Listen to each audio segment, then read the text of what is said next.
Greetings, everyone. This is the first episode of many of Chillin with Shin, episode 1. This will be my very first podcast. I'm pretty new to the game, so forgive me if I make amateur mistakes. You know, you gotta live and learn and live. This is going to be like a get to know me type vibe. You know, I've been gaming for a long time. I think the very first game I played was it was on Atari.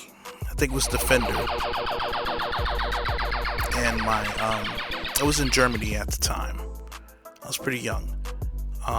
Just see how much old I am.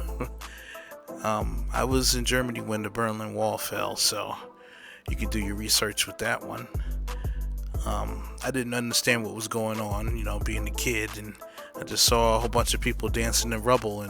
But anyways, my dad bought a Nintendo, and he didn't know how to hook it up. So my brother and we stayed up all late trying to figure this out, and it was nighttime. And you know, when you're trying to play the Nintendo, excuse me, that it flashes all different types of lights.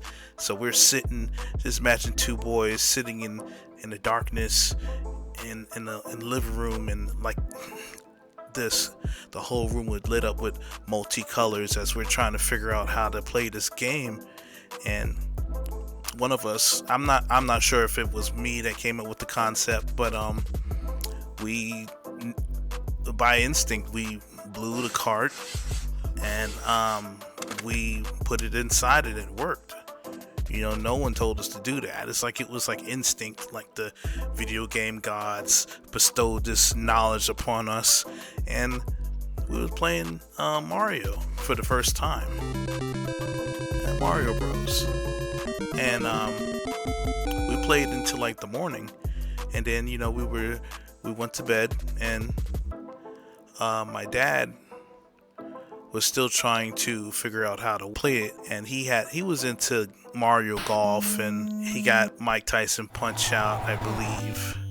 There was I think it was Cyber Baseball. It was a baseball game, but I think you were robots or something, and he wanted to play the golf game, Mario Golf. Oh, I think it was just called Golf or something like that. But the character looked like Mario, so we called Mario Golf. I simply walked up there, got the game going for him, and walked smooth off. He was just stunned. And for the last couple of weeks, my dad proceeded to hog the system. And when we ever could get a chance to play it, we would, you know, scramble to get it. It got to the point where my dad, he overloaded the system, and the adapter exploded. I didn't think that was possible, so it was a mad scramble to find another system. And my dad, I remember we were going to different video game stores in Germany. I remember we went to Frankfurt, and I think we found a system there, or we were going to. Mom wasn't very happy about this. She probably thought it all was a waste of time, or maybe Dad was getting on her nerve. You know, we were kids. I didn't pay attention. All I knew was just trying to get a shiny new system. Lord behold, we found one. The exercising pad, a running pad with the numbers on it. That's the one we got. That thing was not very responsive, but you would jump on it, and it got to the point we figured out, you know, it was much easier just to use your hands instead of just stomping on it. But this is like early Nintendo technology, so it had a long way to go. It wasn't the fancy motion detection that it is now, or motion comms and things like that. But no, it was just a simple pad that you had to step on with your feet. It was like track and field, and I think it was a fitness game too. And it was, I believe it was another game. I think it was like a guessing game or something. But for the most part, track and field was the thing. But those are my fond memories of playing video games. And it was, you know, started with Atari. It became official. No, I would say the love got larger with Nintendo. When I really started to love video games, it was around the Sega and Super Nintendo area. I didn't have a Super Nintendo, but my buddy, he had one. and I was introduced to all different types of games. He played the romance series. It was like Chinese. Forgive me if I'm wrong. I'm not trying to be ignorant, but like Chinese characters. It was kind of boring, but then he popped in this game that kind of changed my life. I didn't think I would be into these type of games, but it was Final Fantasy 3, which I believe overseas is Final Fantasy 6, and I fell in love with the story, the characters, and it was the first time I played a game where, besides Metroid, of course, but that was the big surprise, that it had a female protagonist, like that she was the main character. It was like very unique to me. And then I introduced him to, well, I'm pretty sure I don't know, did he have a Genesis? But he introduced me to a lot of things. He introduced me to, and I'm sorry, I don't remember his name. This was a while ago, old age, but he was one of my buddies I don't really talk to anymore because I moved multiple times. But he introduced me to another type of RPG, but it was more of a tabletop variety, Shadowrun. And I didn't think I would be into tabletop RPGs. It was awesome. My imagination is so active. Like, I could be sitting still and the Kool-Aid Man could bust through the wall in my head. Always had an active imagination. And this is right around my alley. You telling me that I can imagine what's going on in my head and tell people what I'm going to do in the scenario just from a roll of a dice? That's perfect. And it's sad that some people are turned off just by the mere thought of tabletop RPG, but you're really missing out. Didn't realize how much of a nerd I was, because I had comic books too. I collected the trading cards. My favorite ones were the Spider-Man one. It was the cards were so vivid and full of color. It was a good time. I still played my Nintendo along with my Genesis. I remember one particular night I beat Ninja Gaiden 2. It was a school night. I'm in my tidy whities, and me and my brother share the same room. We shared the same room since high school, so it was like a normal thing to me. I'm in my tidy whities, and he's knocked out snoring, and I'm just sweating. This game was the sweatiest game ever. And people complained about the new Ninja Gaiden. Not so new, but the one that was on the original black Xbox, where the guy with the nunchucks, how he rips you a new one. Nah, you play the original. Ninja Gaiden's always been hard. From part 1, 2, and 3, it's never been easy. So the only thing they're doing is following tradition. So I'm sitting there, last man, and I beat the game. You tell, like it's the middle of the night, I am yelling, cheering.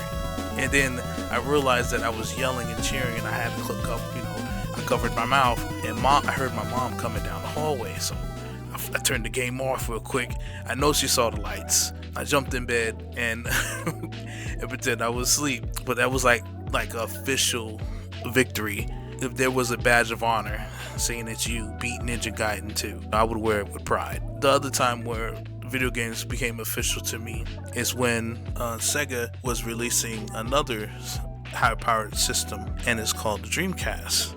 I had the Saturn too. Got into the Saturn pretty late, back when Blockbuster was letting you rent out systems and stuff, and I was over my dad's for the summer, and I got a hold of a Sega Saturn. I guess you could say I was a Sega stan. I really enjoyed my Saturn. My dad had a Super Nintendo, and he would play, I think it was Super Punch-Out. Now back to the Dreamcast, I pre-ordered the Dreamcast. They're picking people names and stuff. I pre-ordered it, and I did the last payment, and just waiting for my shiny new system to come in. Back when the early openings for people to get their games and stuff, I didn't show up early, but they picked my name, so all the money that I put up to pay for the system, I got back. Basically, I had a free Dreamcast. So what did I do? I bought more games. When you popped in Soul Calibur, which was pretty much arcade perfect, I swear it was like the best thing ever. Hearing the music just filling the room while you're sitting there on the floor with your shiny new system that you got for free. Come on. That is the best thing ever. and it continues. I wasn't big on PlayStation when it first came out. I also had a Game Boy too as well. When I got introduced to Xbox, the original Xbox, it was kind of like on the whim. I didn't plan on buying it, but my friend, he was hard on his luck and I had extra cash, so I bought the system off of him. And it was an X-Men game. It was like an X-Men beat 'em up game where you can be Nightcrawler and Wolverine. You got a team of 4 and you can do special moves. He had that game and didn't even know how to play it. He didn't even know how you could level up the characters. I was just having a ball with that, and that's my little library with the original green black Xbox just started to grow. And I always wondered, like, why this system is not doing well, although it blew the hell up to the point where they made a 360. I didn't get a 360. I got a PlayStation 3 instead. And the PlayStation 3 really solidified my love for PlayStation. And it's still to this day a lot of exclusive games that still hasn't been released. It has so many hits. Come to find out, that system was hard to program for, and that's why it's hard for them to translate these games. Me loving the PlayStation 3 as much as I did, it was only natural for me to get the 4, and 4 carried on tradition, and then I got a 5. I didn't really care for Xbox after that per se. I call me biased, but I really like the library that I got with the PlayStation. And I'm not going to go in on you if you like licorice. I don't really care for licorice. It tastes nasty to me, but if that's what you like to do it. But people like to make fun, say things are better. It's your opinion, your personal opinion, your experiences. If you think Xbox is better than PlayStation, cool. That's your thing. But for me, PlayStation's better. I got the 5 and I'm loving that too. I do think the controllers die a little easy, even when you adjust the lighting and stuff. And I'm looking forward to the future. There's a lot of games that are on Steam I wish they would bring on to console. Xbox is getting some hits too. I'm not mad at that. Not enough for me to buy it though. but I'm not hating. I see they got some really cool games over there too, but I prefer to play the 5. That's my little brief history, my love in video games and geekdom, so to speak. I do like tabletop RPGs still. I have a couple of books. It's just that it's hard to find a group of people like minds that are into doing things like that. When you go into certain spaces, you don't really feel welcomed. I guess that would be awkward, being black and into tabletop RPGs or video games or whatever, but it's pretty common, especially being into comic books too as well. All I'm doing is being myself. It's okay to have hobbies and being interested into things that, just interest you. I could be doing far worse than what I'm doing, or being into more far worse things. I am who I am. I guess I am a nerd. I'm not the typical basement nerd. But yeah, that sums it up. Well, I hope you enjoyed our little journey. There's going to be more episodes to come. I'm going to try to get my gaming buddies on here as well. But this is a small intro into my world of how I got into gaming and such. Thank you for listening, and thank you for chilling with Shin. Have a good one.